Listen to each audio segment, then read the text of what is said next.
This morning, President Trump praised Vivek Ramaswamy's debate performance. So on Truth Social, he referenced Vivek's own praise of a former president, saying, and I quote, "This answer gave Vivek Ramaswamy a big win in the debate because of a thing called truth." Now, according to Twitter, President Trump's interview with Tucker Carlson garnered more than 74 million views. But it's important to note that Fox News has not yet released its numbers yet, and Twitter counts all views on its platform, including if you just scroll past the video. So joining us now for more analysis on all of this is Democratic strategist and founding partner of Northern Starr Strategies, Michael Starr Hopkins, and Sarah Chamberlain, President and CEO of Republican Man Street Partnership and founder of the Women to Women Conversations Tour. Welcome both. Thanks for having us. So, Sarah, this was a Republican debate, so I want to start with you. Yeah. I think expectations were highest of Vivek Ramaswamy and Ron DeSantis coming in just because of their position on the polls. We theoretically knew what Ron DeSantis' plan was going to be because of all these leaked memos. Do you feel Ron DeSantis stuck to that plan as we knew it? He did, but I don't think it was a good plan. I do not think he had a good debate at all. He kind of stood there. He did not act as if he was the leader of that group. Personally, the one who is polling better in the Republican Main Street Partnership vote poll, Vivek, really commanded the stage where it should have been the governor from Florida. So it was a fascinating evening last night. And Michael, I guess we'll go to you. We can go to you and see, who do you think did the best on the stage? Who do you think underperformed? And, you're from the strategist from the other side of the aisle. What did you think of DeSantis' strategy going in? And A, did he follow through with that? And B, was it successful? Yeah, I'll start off with Ron DeSantis. I've had, I don't know if I'd call it the pleasure, but I've gone up against Ron DeSantis in 2 campaigns that I've consulted on. He is a horrible debater. That's just kind of who he is. He's very stiff. He's very scripted. And that came off last night in his kind of over-caffeinated, extremely campaign-style performance. I think the debate in total, there wasn't really a winner. Yeah, Vivek got a lot of the attention, but the more attention he gets, the more scrutiny he's going to get. And I think Chris Christie put a lot of pressure on him when he talked about his comments in his book. We're now going to see reporters going back, looking at comments that Vivek has made over time. They're questioning about whether he said that we shouldn't support Israel. So while Vivek may seem like he was the one who got the most attention, I actually think in the long run, he's going to be the biggest loser of that debate. So, Sarah, I guess responding to that, there is that Vivek channeled Trump in a lot of ways, but obviously doesn't have the power that Trump has to set the conversation. He seems a little bit, he's saying the things that Trump would say. Is that a better strategy for this first debate, or more of the, say, Nikki Haley strategy of showing more general election electability? Okay, so I would actually love to put the two of them together and create one person. I think what he did, he fires up the base. It's very important. He cannot get to a general election unless he has the base. What we're finding in our polling is suburban women like him. So he's got to get through the base, fire everybody up to get to the general, and then I think he has a really good shot against President Biden. Nikki Haley, I thought, did a wonderful job. She's kind of quiet, but she's thoughtful. Her comments were right on. The problem is that does not play for a primary. That plays more for the general. So it was interesting, the two of them and their different strategies. It's almost like one would be a great president, one would be a great vice president. But I thought Nikki Haley did a wonderful job. And actually, to be honest, a little bit better than I was anticipating, because as your last guest said, she has started a slow campaign, but she certainly picked up traction last night.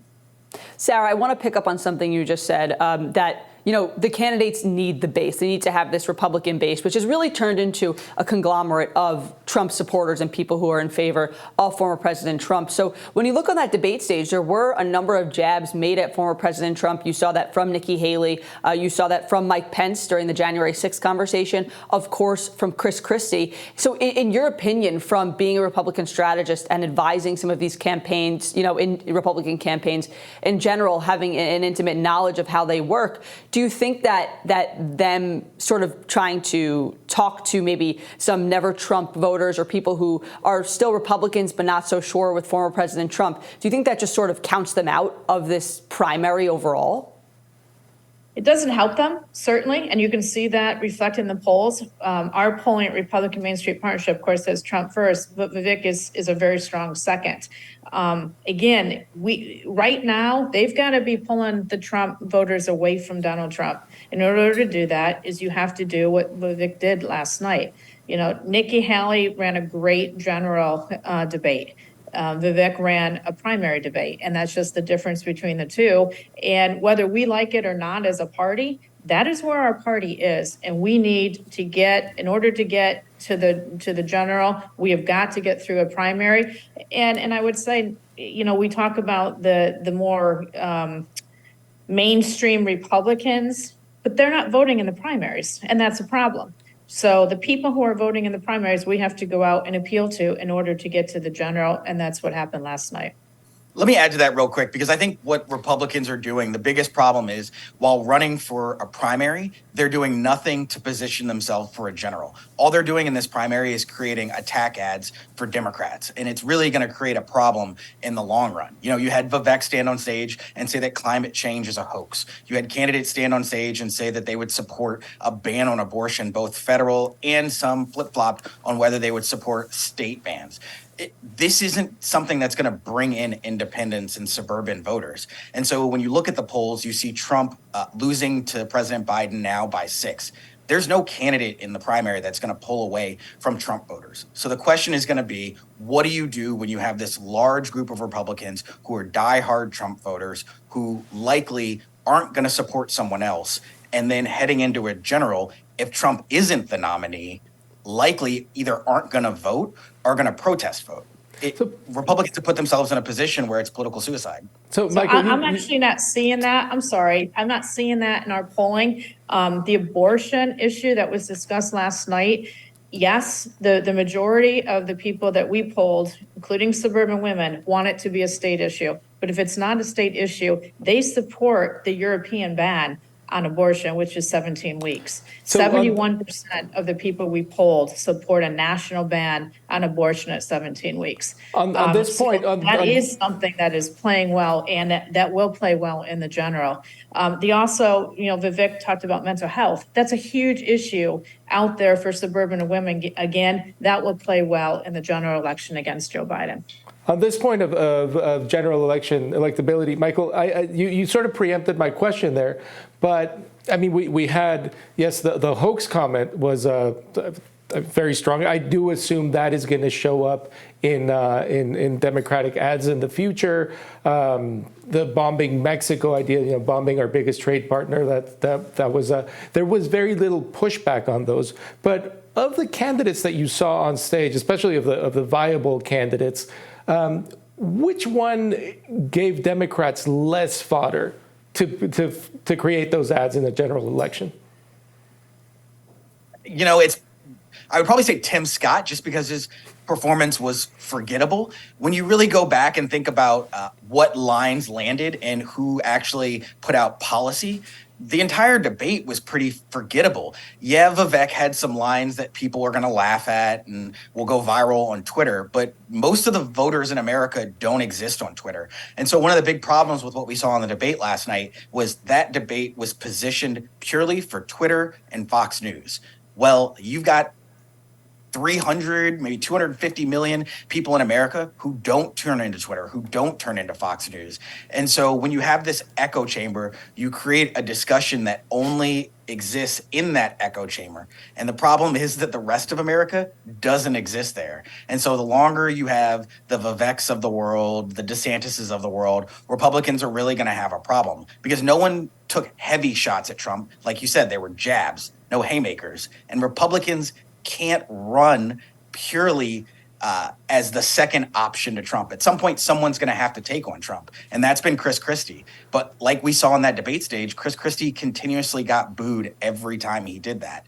He's starting to rise in New Hampshire, but I don't really see a world where Republicans embrace someone like him.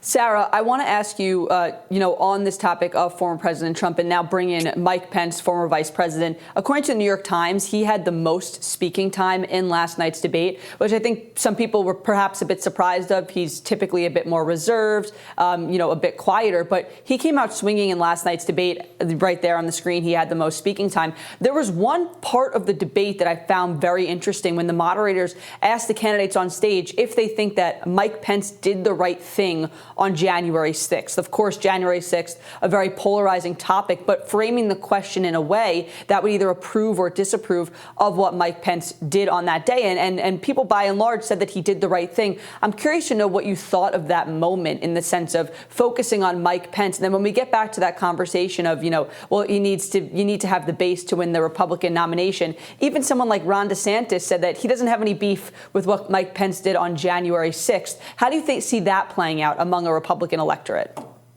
I think most people, except the really far extreme, support what Mike Pence did on January 2nd.